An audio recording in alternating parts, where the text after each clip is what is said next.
Matthew chapter 9. And he entered into a ship and passed over, and came into his own city. And behold, they brought to him a man sick of the palsy, lying on a bed. And Jesus, seeing their faith, said unto the sick of the palsy, Son, be of good cheer, thy sins be forgiven thee.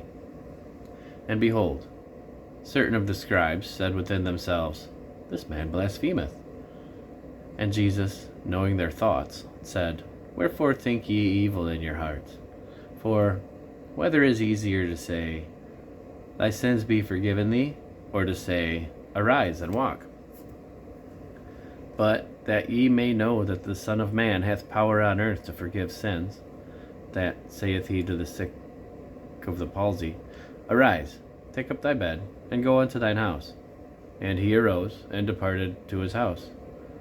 But when the multitude saw it, they marveled, and glorified God, which had given such power unto men.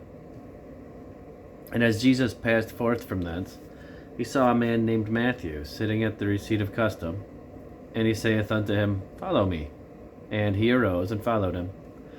And it came to pass, as Jesus sat at meat in the house, behold, many publicans and sinners came and sat down with him and his disciples. And when the Pharisees saw it, they said unto his disciples, Why eateth your master with publicans and sinners? But when Jesus heard that, he said unto them, They that be whole need not a physician, but they that are sick. But go ye and learn what that meaneth. I will have mercy, and not sacrifice, for I am not come to call the righteous, but sinners to repentance. Then came to him the disciples of John, saying, Why do we and the Pharisees fast oft, but thy disciples fast not? And Jesus said unto them, Can the children of the bridechamber mourn, as long as the bridegroom is with them? But the days will come, when the bridegroom shall be taken from them, and then shall they fast. No man putteth a piece of new cloth unto an old garment, for that which is put in to fill it up taketh from the garment, and the rent is made worse. Neither do men put new wine into old bottles, else the bottles break, and the wine runneth out, and the bottles perish. But they put new wine into new bottles, and both are preserved. While he spake these things unto them, behold, there came a certain ruler, and worshipped him, saying, My daughter is even now dead. But come, and lay thy hand upon her, and she shall live. And Jesus arose and followed him, and so did his disciples. And behold, a woman which was diseased of an issue of blood 12 years came behind him, and touched the hem of his garment. For she said within herself, If I may but touch his garment, I shall be whole. But Jesus turned him about, and when he saw her, he said, Daughter, be of good comfort, thy faith hath made thee whole. And the woman was made whole from that hour.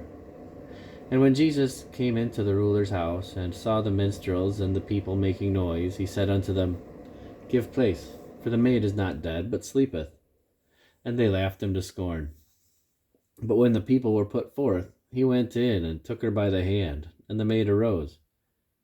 And the fame hereof went abroad into all that land. And when Jesus departed thence, 2 blind men followed him, crying and saying, Thou Son of David, have mercy on us.